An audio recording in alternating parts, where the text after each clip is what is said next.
The Blues, Chelsea, Los Blancos, Real Madrid, dan PSG. Tiga tim ini satu kaki sepertinya sudah berada di semifinal, walaupun masih akan ditentukan di leg kedua dalam pertarungan yang tidak kalah serunya dibandingkan dengan leg pertama babak perempat final Liga Champions. Apakah ketiga tim ini akan melaju sampai ke babak semifinal? Kita akan tunggu.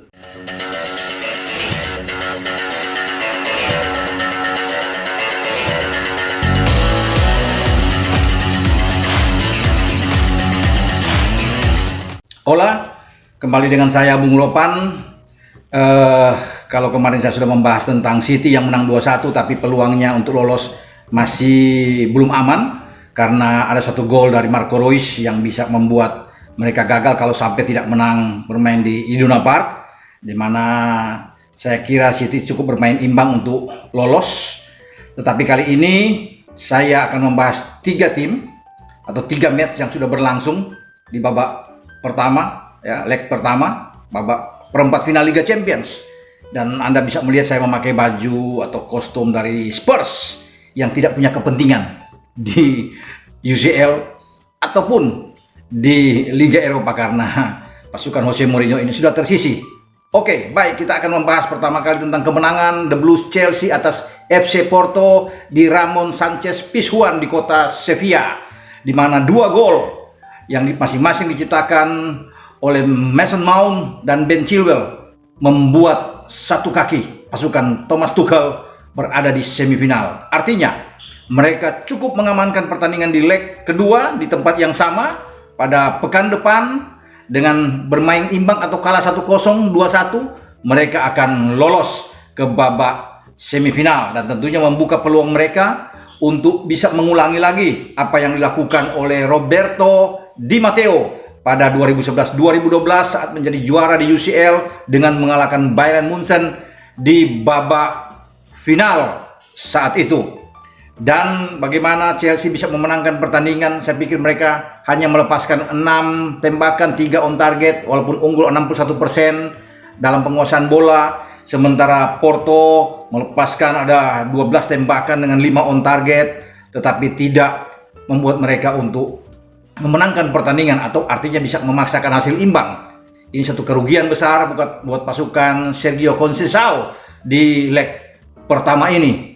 Tapi apa yang dilakukan oleh Chelsea saya anggap luar biasa, ya. Mereka lepas dari tekanan saat dipermalukan oleh WBA di IPL, kalah di Stamford Bridge dengan 2-5, tapi mereka melupakan tragedi atau mimpi buruk itu, konsen, fokus dalam pertandingan di leg pertama ini, dan mereka bisa mengatasi leg pertama ini dengan sempurna, ya. Bagaimana mereka bisa mencetak clean sheet, dan ini menjadi clean sheet yang luar biasa juga bagi penjaga gawang Mendy, ya. Dia sudah 700 menit ketika berlaga di Liga Champions bersama dengan Tuchel tidak kebobolan. Sebuah rekor yang fantastis yang dilakukan oleh Mendy. Dan Mason Mount, anak muda ini juga menjadi pemain Chelsea pertama yang termuda yang mencetak gol di Liga Champions dalam sejarah Chelsea. 22 tahun 87 hari. Rekor yang dilakukan oleh Mason Mount ketika dia lepas di sudut kanan atau pertahanan sebelah kiri dari Porto. Pemain yang dipanggil di tim nasional oleh Gareth Southgate ini membuat gol dengan tembakan kaki kanan dan membuka keran gol pertama bagi Chelsea sebelum dipastikan oleh Ben Chilwell, bek kiri, yang juga naik bisa memanfaatkan kesalahan komunikasi di lini belakang Porto bersama dengan penjaga gawang, dan Chilwell bisa mencetak gol yang kedua. Dan dua pemain ini berada di tim nasional Inggris. Jadi saya pikir peluang untuk Chelsea ke semifinal itu 90%.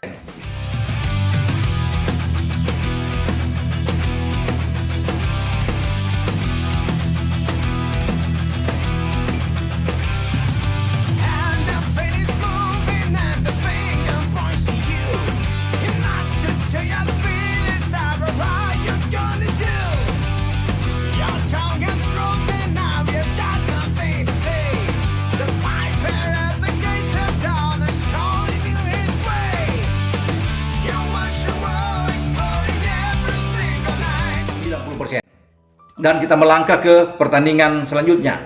bagaimana PSG bisa memenangkan pertandingan di Allianz Arena, suatu hal yang luar biasa, di mana PSG kalah pada final musim lalu 1-0 di Portugal lawan Munchen, dan mereka bisa memutuskan rekor kemenangan Munchen di Liga Champions yang hampir dalam 2 musim terakhir tidak tersentuh, tidak terkalahkan ya. Munchen musim lalu ketika menjadi juara tidak pernah bermain imbang dan selalu bisa menang, dan mereka bisa menjadi juara. Tapi kali ini Munchen dipermalukan di kandang. Memang mereka tanpa Robert Lewandowski dan juga Serge Gnabry. Tapi apapun itu bukan menjadi alasan utama, tapi Bayern harus bisa mengakui, dan mereka harus dipaksa bertarung hidup mati habis-habisan ketika harus ke Paris minggu depan dalam pertandingan Rabu dini hari. Dan ini adalah perjuangan terakhir bagi Munchen. Apakah mereka akan terus melaju atau terhenti sampai di babak perempat final? Tidak ada Lewi lagi dalam pertandingan itu, pasti akan tetap memainkan Choupo-Moting yang kemarin bisa membuat gol.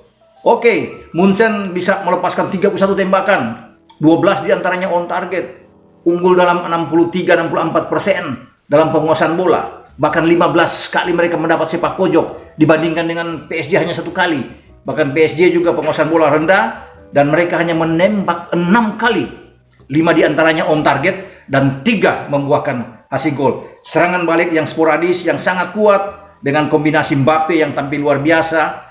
Ada pemain yang selalu bisa memberikan umpan-umpan yang terukur. Ada Neymar di sana, ada Di Maria dan Draxler. 4 pemain kunci yang tampil luar biasa di Allianz Arena kemarin untuk bisa meredam keganasan dari Bayern Munchen.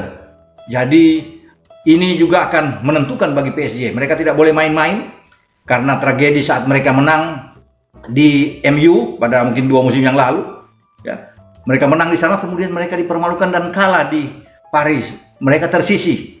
Ya, ini tidak boleh terulang bagi PSG yang saat ini sudah ditangani oleh Mauricio Pochettino menggantikan Tuchel, dan kesempatan mereka sangat terbuka. Mereka cukup bermain imbang di Paris, mereka akan menang, ataupun mereka kalah 1-0, 2-1, mereka bisa mencetak 3 gol di kandang Munchen. Itu menjadi kunci buat mereka.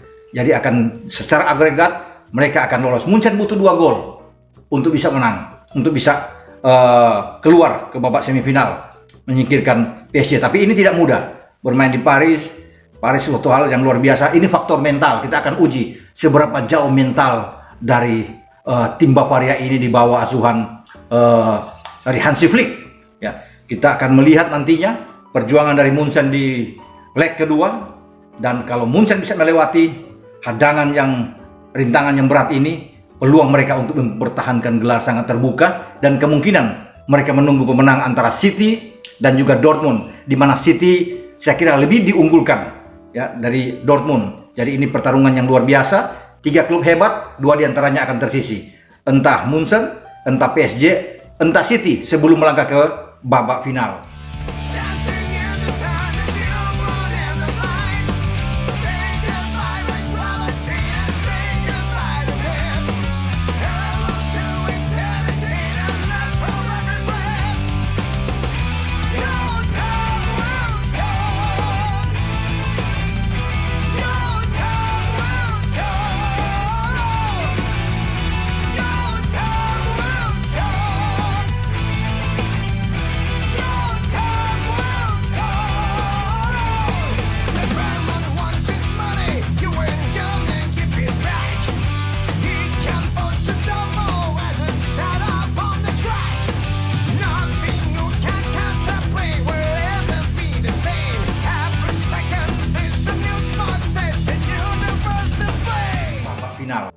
Saya melangkah ke pertandingan antara Madrid dan Liverpool. Madrid menang 3-1 ya di Alfredo Di Stefano, dan ini membuat satu kaki mereka sudah ada di babak semifinal. Mereka akan melakoni laga pertandingan kedua atau leg kedua ya, bermain di Anfield.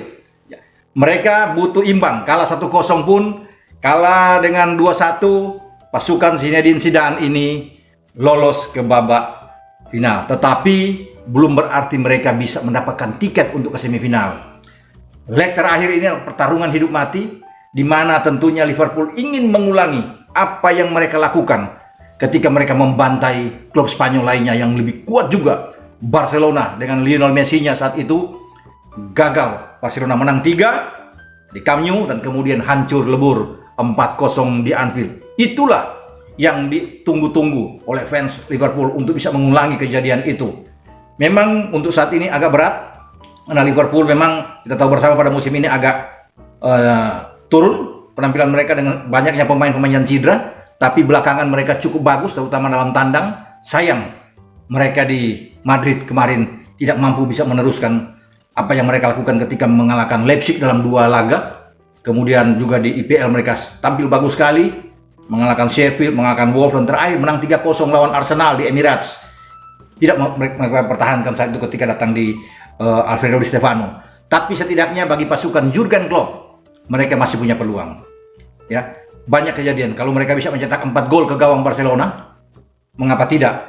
Mereka bisa membuat gol 2 gol saja di Anfield. Walaupun memang cukup berat, tetapi dalam sepak bola semua bisa terjadi dan ini warning bagi pasukan Zidane untuk tetap fokus. Hati-hati, kalau lebih banyak mereka bertahan, counter attack ini akan berbahaya buat mereka karena Liverpool pasti akan tidak akan memilih imbang, menang atau kalah. Ya, jadi Liverpool akan pasti terbuka bermain untuk bisa mencetak gol sebanyak mungkin karena hanya dengan 2 gol atau 3 gol itu yang akan membuat mereka bisa terus melaju sampai ke babak semifinal untuk menunggu pemenang antara Porto dan juga dengan Chelsea. Jadi kita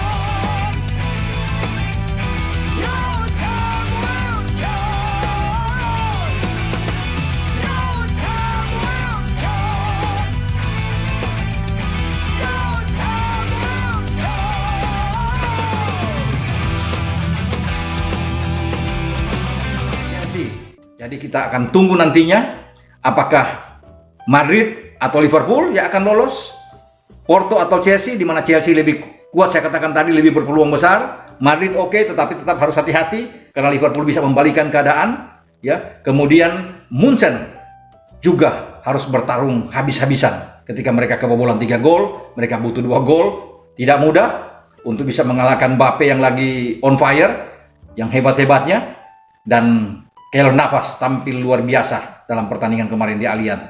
Kita akan menantikan siapa yang akan melaju ke babak semifinal pada pekan depan. Hanya ada 4 tim yang akan ke semifinal. Kita akan ulas nantinya pada pekan depan menjelang leg kedua. Kira-kira siapa? Bagaimana pertarungan nanti di babak semifinal kalau sudah lolos? Ya, ini yang kita akan tunggu. Oke, sampai jumpa lagi dalam pembicaraan berikut di UCL. Untuk leg kedua babak perempat final sebelum ke semifinal, ya, dan juga analisis ketika mereka akan berada di babak semifinal sudah bisa ditentukan tentunya. Anda tetap harus like, memberikan komentar positif, dan jangan lupa subscribe channel YouTube Bung Ropan. Oke, sampai jumpa, ciao.